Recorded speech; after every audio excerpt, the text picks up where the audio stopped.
My guest at this time is Peter Sprigg. He's a senior fellow for policy studies at the Family Research Council.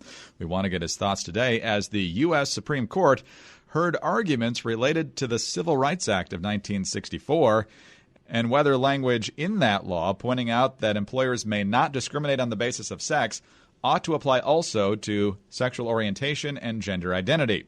Obviously, the LGBT community believes that it should.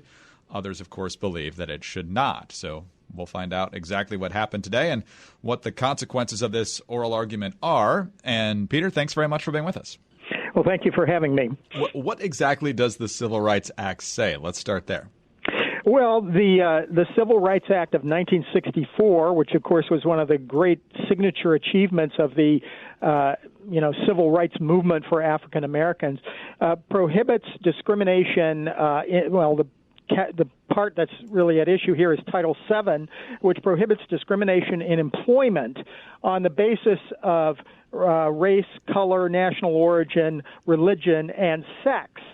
And the word used in the statute is sex, S-E-X, not gender identity, not sexual orientation. But the LGBT activists now, 55 years later, are arguing that, discrimination based on sexual orientation and gender identity are actually forms of discrimination based on sex, and therefore sexual orientation and gender identity discrimination are already illegal under federal law, and they have been for 55 years. It's just that nobody noticed it until now.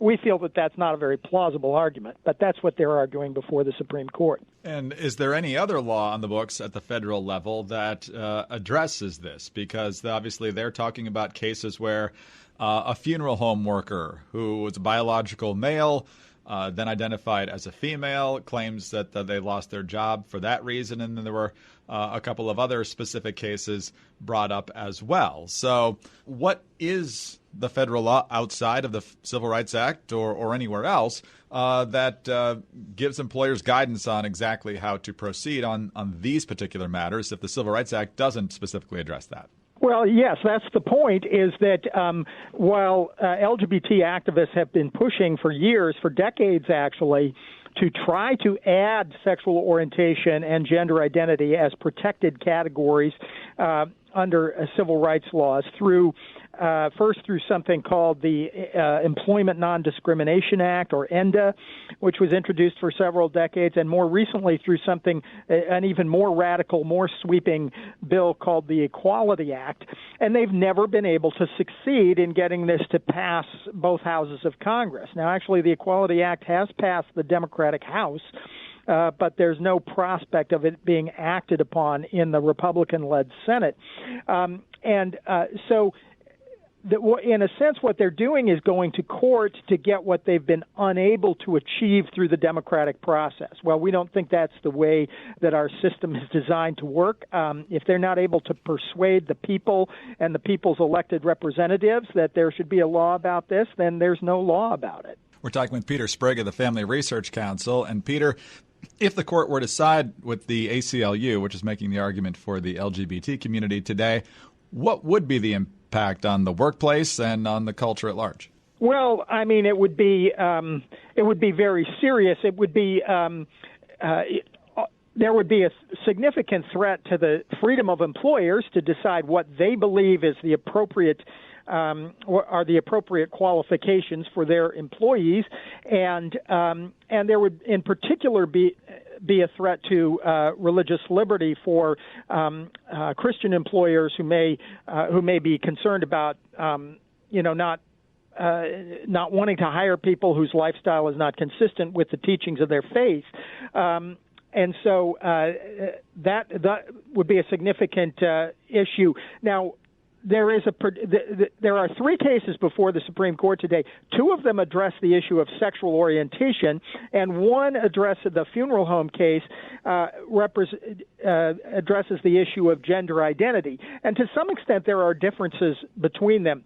And we found, for example, at the rally I attended outside the court building today, there is an unusual coalition that has come together in opposition specifically to this idea of gender identity non-discrimination and to the transgender movement.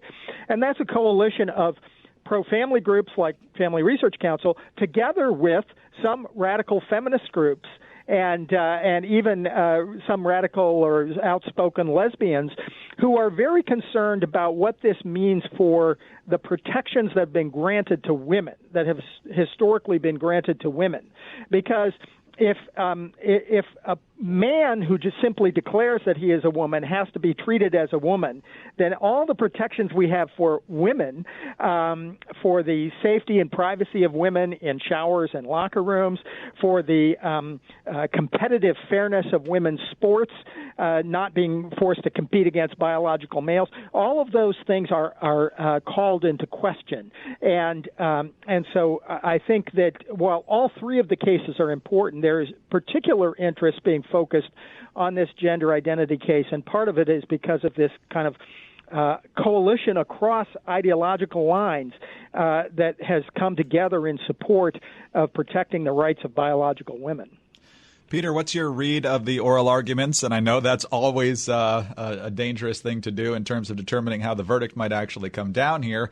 Based on the media reports I've read, it sounds like the four more reliably liberal justices seem to be sympathetic to the arguments made by the ACLU attorneys.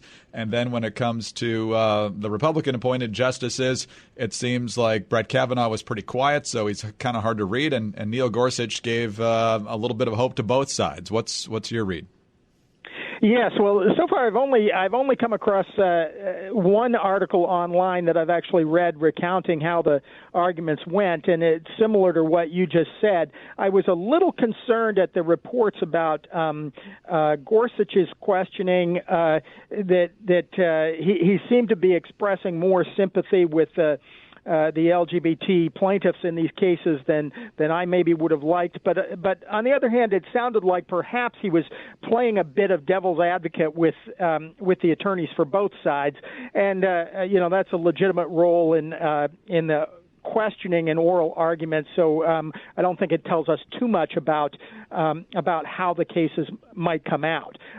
We certainly feel very strongly that it would be an act of legislating from the bench and a usurpation of the legislative role that does not belong to the justices if they were to redefine the word sex to include sexual orientation and gender identity. So I would hope that all five of the conservative justices, regardless of what they may think about the underlying issue, may agree that they should exercise judicial restraint and that this is a topic to be addressed by the legislative branch and not the judicial branch. A couple quick questions before we let you go, Peter. First of all, is there existing law already in the books related to what you mentioned earlier about faith-based organizations having different prerogatives when it comes to hiring than secular businesses? I believe there was a controversy over the Salvation Army a number of years ago, and I believe that they ended up getting what they wanted to have as the policy in that particular situation. So is there or ought there to be a difference between someone who works for a religious organization as opposed to is a car salesman? Under the original Civil Rights Act of 1964, there was a difference when it came to discrimination on the basis of religion. So a secular employer, just sort of an employer whose business has nothing to do with religion one way or the other, is not allowed to discriminate on the basis of religion. But religious organizations are allowed to discriminate in favor of either members of their religion or people who share the values of their religion. Now, this is one of the things that's troubling about the Equality Act that's before Congress, is that they include no religious exemption whatsoever to the provisions that are contained in it. And so that's one of the reasons why we're very concerned about that proposed legislation. If the court were to impose this, it's unclear exactly what kind of exemption they might grant. It may require another whole round of litigation, and we would prefer to we would prefer to have this decided at the legislative level, or simply have the constitutional right to the free exercise of religion protected in all circumstances. And finally, Peter, as we mentioned, if the court sides with rules against the ACLU and the LGBT community in this case, it would appear to be the status quo. Yet what we're hearing from the LGBT activists is, well, this will set back our rights for a generation or two. So is that just political posturing, or what do you make of those comments? Well, that's the ironic thing. I have heard some of that as well, some rhetoric from the LGBT activists, as though a loss on these cases would be this setback for LGBT rights. You're exactly correct. It would simply maintain the status quo. There are 20 states that already have adopted these kind of protections under their state non-discrimination laws, but 30 states have rejected that idea, and the U.S. Congress has rejected the idea. We think that legislators should continue to reject the idea, but in any case, it's not the court's place to decide it. So if the court rules in favor of the employers here and against the LGBT plaintiffs, we will simply continue to debate this issue through the democratic process, and I believe that's the way it should be done. Peter, we'll be watching for the verdict in the coming months. Thanks very much for your time today. We really appreciate it. Thank you. Peter Sprigg is a senior fellow for policy studies at the Family Research Council. I'm Greg Columbus reporting for Radio America.